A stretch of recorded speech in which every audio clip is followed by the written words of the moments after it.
Have you ever walked away from a conversation where absolutely nothing went wrong? There was no argument, no raised voices, no harsh words were spoken. Yet, as you close the door behind you, your entire body feels inexplicably heavy. You sink into the sofa, letting out a long, slow sigh in the dim light. Your mind is foggy, and you are completely, utterly drained. It feels as if you have just run a marathon, but all you did was sit and listen. Why does this happen? Why do some people have the power to siphon the very life force out of you simply by being in the same room? You are not being overly sensitive, and you are not imagining it. Today, we are going to explore the silent exhaustion of interacting with energy vampires. Let us step into the quiet room of the mind and uncover what is truly happening to you. Your first instinct is probably to blame yourself. You might think, I am just being too sensitive today. Or maybe you believe you lack the social stamina that everyone else seems to have. But this invisible weight you are carrying has nothing to do with your weakness. And here is the most surprising part. The person who left you feeling so empty is rarely a malicious villain intentionally trying to ruin your day. They are not plotting your emotional downfall behind your back.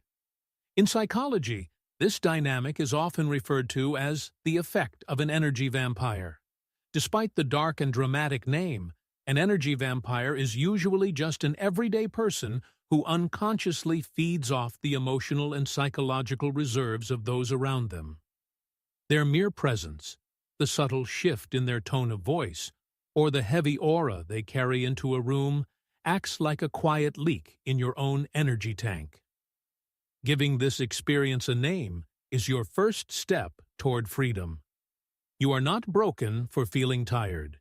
You are simply reacting to a very real, almost physical transfer of emotional weight. Once you stop feeling guilty for your exhaustion, you can take a step back. You can shift from asking what is wrong with me to objectively observing what is actually happening in the space between you and them. To understand how this invisible drain happens, we have to look back at how human beings were built. For thousands of years, our ancestors survived by sticking together. In early tribes, sharing emotions was not just a way to bond. It was an essential survival mechanism. If one person felt fear, the entire group automatically absorbed that fear to escape danger together. If someone felt deep sorrow, the community shared that heavy burden to keep the tribe strong. Our brains were beautifully designed to soak up the emotional states of the people around us.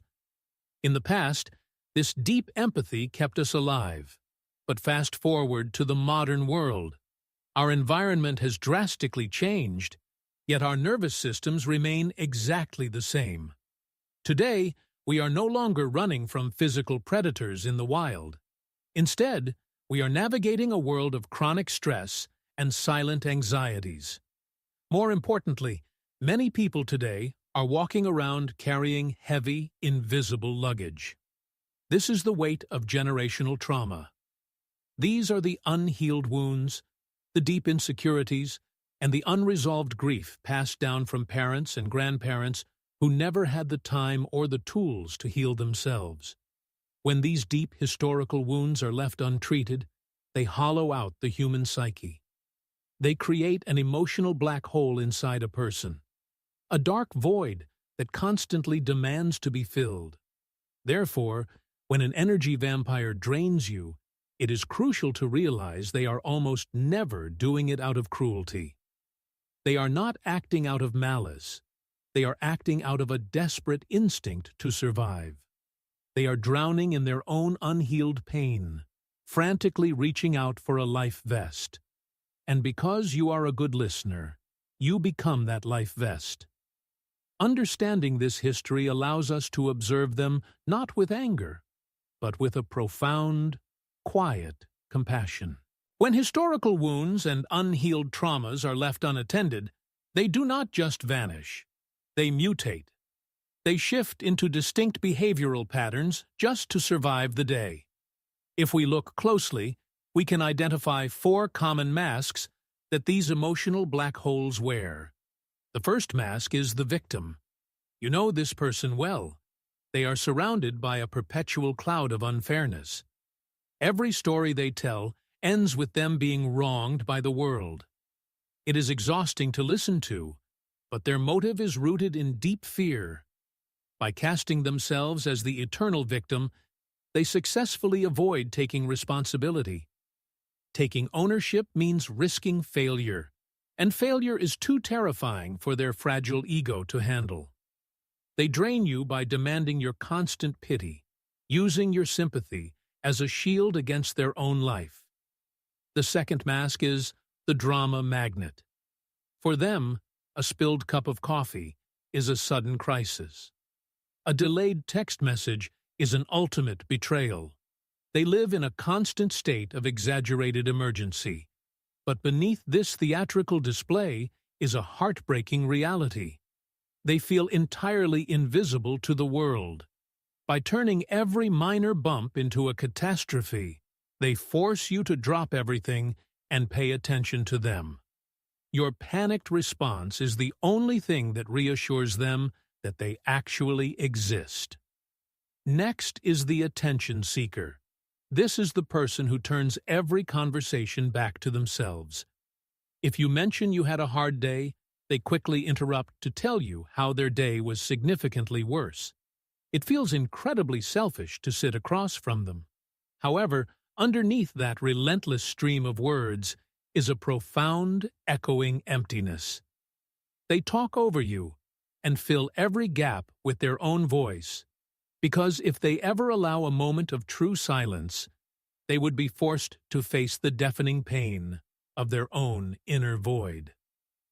Finally, we have the covert controller. This energy vampire is much quieter.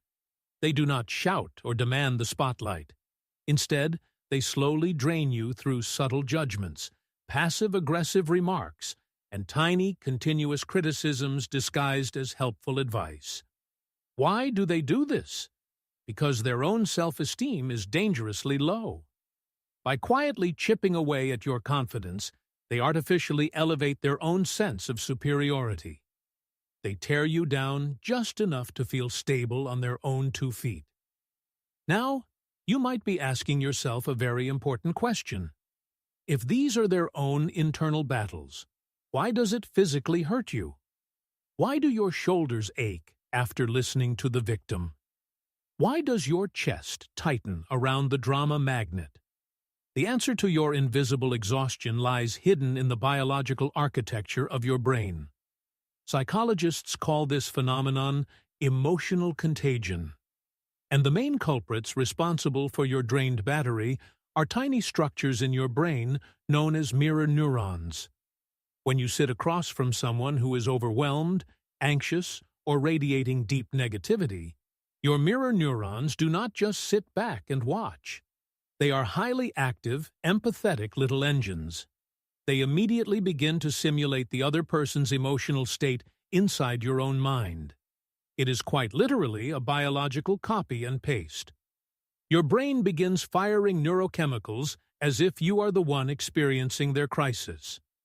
Your nervous system cannot tell the difference between their unresolved trauma and your current reality.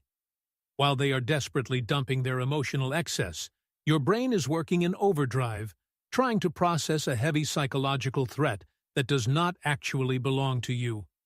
You are downloading their panic, their sadness, and their exhaustion straight into your own body. That is exactly why you feel like you just ran a marathon. Mentally and biologically, your brain actually did. This brings us to a heartbreaking psychological truth known as the empathy paradox. You would think that the most resilient people are the ones who can easily brush off this invisible weight. But the reality is entirely different. The people who suffer the most from this biological hijacking are almost always the kindest. If you are someone who naturally holds space for others, if you are a deep, patient listener with a compassionate heart, you shine like a bright lighthouse in their dark emotional storm. To an energy vampire who is frantically drowning in their own unhealed trauma, you do not just look like a supportive friend, you look like a free charging station. They instinctively gravitate toward your warmth because their own internal battery is completely dead. But this beautiful, selfless compassion comes with a devastating price tag. When you constantly allow your nervous system to absorb someone else's chaos without filtering it, your own internal system begins to crash. It starts very subtly. You might wake up after a full night of sleep, yet your body feels completely unraveled and heavy. You begin to experience intense brain fog, finding yourself unable to focus on simple, everyday tasks. Then comes the insomnia. You lie awake in the dark, staring at the ceiling. Your heart races as your mind tries to process fears and anxieties that you did not even create. Slowly, a quiet shadow of self-doubt creeps into your mind. You begin to lose the vibrant, creative energy that makes you who you are. This is not just tiredness. This is the slow erosion of your life force. Empathy is a remarkable gift, but when it is left completely unguarded, it becomes the very weapon that destroys you. So, if the cost of listening is so incredibly high, a logical question arises. Why do we not just walk away?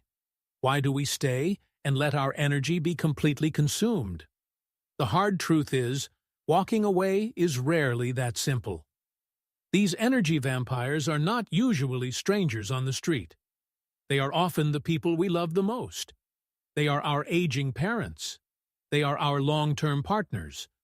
Or they are the co-workers we have to sit next to every single day. In many cases, physical distance is simply impossible. When you cannot physically leave a room, you must build an invisible room within your mind. You have to learn the crucial difference between healthy sharing and emotional dumping. Healthy sharing is a warm, two-way street. It leaves both people feeling lighter, connected, and understood. Emotional dumping, however, is a heavy monologue. It is a desperate offloading of panic, where you are nothing more than a container for their unhealed wounds. Once you clearly see this difference, you can begin to quietly build your invisible emotional boundaries. But before we draw those lines to protect ourselves, there is one final quiet truth we must face. Let us sit in the silence for a moment and ask ourselves a very uncomfortable question.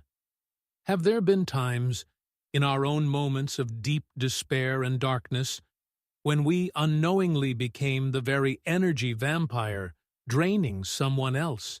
Recognizing our own moments of weakness helps us deeply forgive others. But remember, forgiveness does not mean sacrificing your own well-being. Setting an invisible emotional boundary is never an act of selfishness. It is not a cruel wall designed to shut people out. It is simply a protective circle. It is the exact opposite of cruelty. It is the only way to preserve your own capacity to love, without drowning in the process. You can never save someone from deep water if you allow them to pull you under with them. So, take a slow, gentle breath. It is time to stand up from the shadows. Pull back the heavy curtains of your mind and let the warm light flood into the room. Reclaim your space. Reclaim your peace. Have you ever had to draw a difficult boundary with someone you care deeply about? Or perhaps you realize today that you have been the one leaning too heavily on others? Share your quiet thoughts in the comments below. You are never alone in this journey. Until next time, take gentle care of your silent psyche.